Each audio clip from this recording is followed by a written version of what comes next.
bloque de los sábados y estamos hablando de la gran noticia del día y de esta semana, que ha sido el fallecimiento del Papa Francisco, que acaba en las últimas horas de ser enterrado. Así que es un buen momento para seguir hablando de él y de su legado. Y precisamente su legado vamos a hablar con el padre jesuita como lo fue Francisco, Juan Dejo, que es vicerrector de investigación de la Universidad Antonio Ruiz de Montoya, la famosa UARM, y es teólogo e historiador. Gracias por acompañarnos acá, padre Dejo. Mi primera pregunta, ¿cómo el primer papa jesuita, ¿no?, sin embargo, escoge el nombre de un santo muy popular, es mi santo favorito, Francisco? ¿Por qué lo hace? Bueno, creo que en ningún momento he podido tener la oportunidad de ver la explicación que él haya dado de esa intuición profunda, espiritual, creo, ¿no? Sobre todo de por qué escoge ese nombre. Creo pero que en su autobiografía Esperanza algo dice. Algo dice, pero no queda muy claro en realidad, ¿no? Dice algo como que había sentido siempre el llamado hacia la fraternidad, por ejemplo, que luego va a ser el tema de una de sus encíclicas, ¿no? Pero precisamente es por la obra que él hace y realiza, y hasta lo que ha dicho hace un momento el nuncio, ¿no? Escoger esta capilla San Francisco y el nombre de Francisco casi de inmediato. Nosotros los que creemos en la fe cristiana damos, digamos, testimonio de que el Espíritu Santo es el que actúa allí en él, ¿no? En ese momento. Y por lo tanto, esa elección, diríamos, no es solamente personal, ¿no?, sino que él es, diríamos, alguien que ha manifestado a través de su pontificado la acción del Espíritu. Que escoge el nombre de San Francisco de Exacto, Asís. exacto, ¿no? Y creo que eso se ha notado, como lo estaba diciendo, en el pontificado, en donde dos elementos han sido claves, ¿no? La vinculación, por así decir, entre todos los seres, ¿no? No solamente los seres humanos, sino los seres que habitan el planeta. Y también el hecho de la integración de las personas, ¿no? El hecho vinculante, diríamos, es muy importante porque creo que sintetiza muy en pocas palabras la filosofía y la teología que subyace en el pontificado del Papa.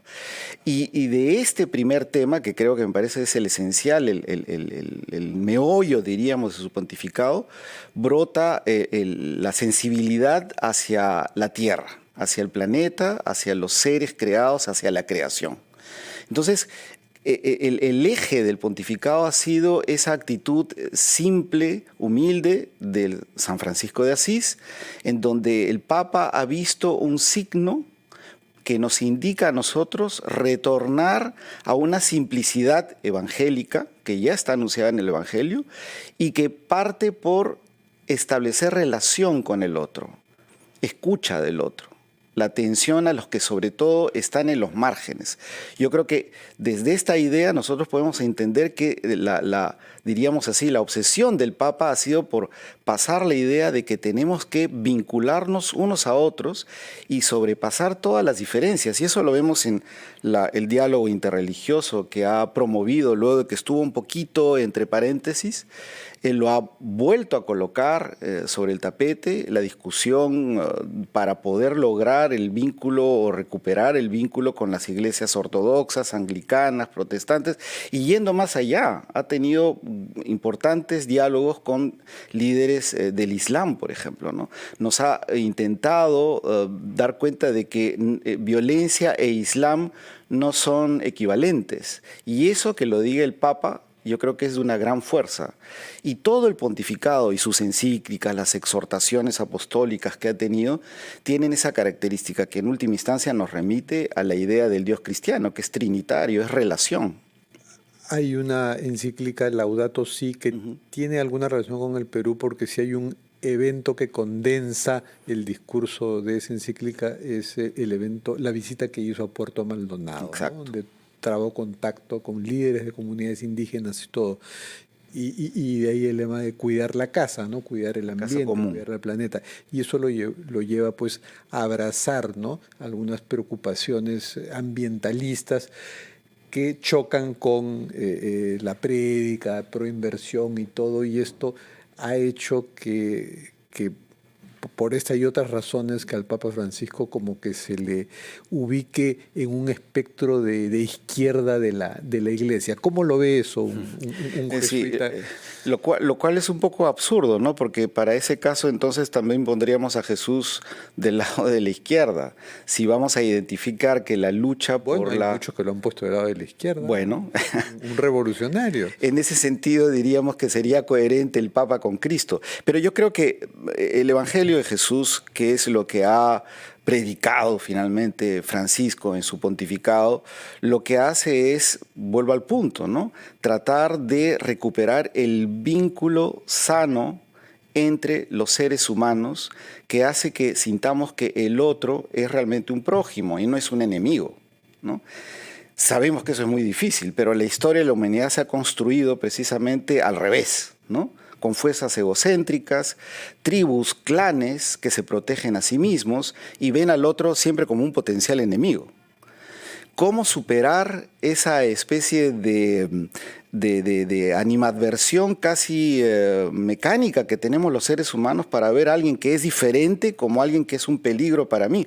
Eso es lo que ha tenido el Papa en mente. Ahora, y hay algo muy latinoamericano en el Papa, ¿no? Porque estamos en una de las regiones con mayores brechas sociales del continente y eso quizá ha sido la explicación que haya surgido, ¿no? Una fuerza renovadora en teología en el continente que está representada muy bien por un peruano, Gustavo Gutiérrez, la llamada teología de la liberación. ¿El Papa Francisco se puede decir que ha sido tributario en su pensamiento de esta teología? Yo creo que sí, de verdad yo creo que sí. Además, él ha sido discípulo de un filósofo argentino, jesuita también, Scanone, que es uno de los más importantes filósofos de la liberación, ¿no?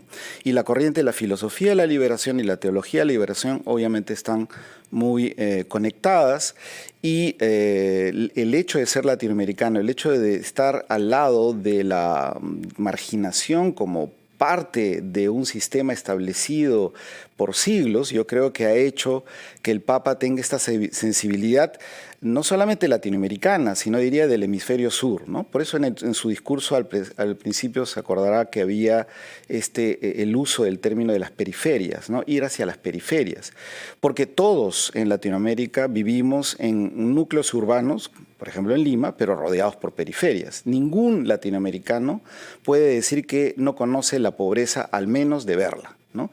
Y esa conciencia es la que lleva el Papa a su pontificado para hacer dar cuenta a los países del norte de que el sistema está mal construido y que si no recogemos la sensibilidad de Cristo de ir a las periferias para tratar de traerlo marginado hacia el centro, el mundo no va a prosperar. Es más, como lo dice en su encíclica, ¿no? Laudato Si, precisamente, el mundo está yendo por un tipo de vida de consumo que va a hacer que el planeta termine destruido. Y utiliza términos bastante fuertes, como solía él hacer, y coloquiales, y a veces inéditos para la literatura papal hasta entonces, como por ejemplo decir que el mundo se va a convertir en un mundo lleno de porquerías. Y utiliza ese término en la encíclica, ¿no?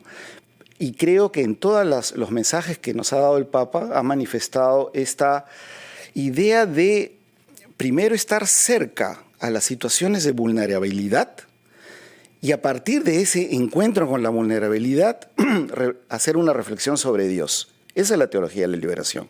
La teología de la liberación no es una teología, diríamos, emparentada con la sociología marxista, como la acusaban.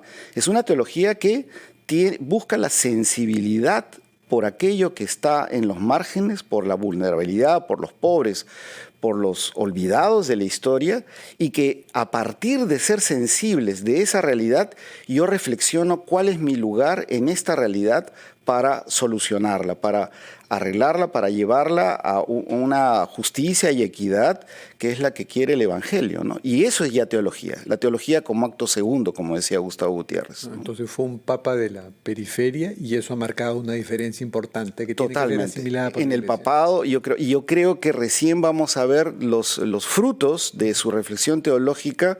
Obviamente con el tiempo las encíclicas son una mina de información, de reflexiones que va a dar pie a una teología que creo que tiene que ver mucho con los términos que él utilizó, ¿no? Una teología del encuentro, por ejemplo, del diálogo social, de la amistad social. Ese es el carácter más profundo, creo yo, del pontificado de Francisco, que ha sido restablecer los vínculos rotos en el género humano. Bueno, muchas gracias, Padre Juan Dejo, por estas reflexiones sobre el legado del pontificado del Papa Francisco. Y siendo las 9:30.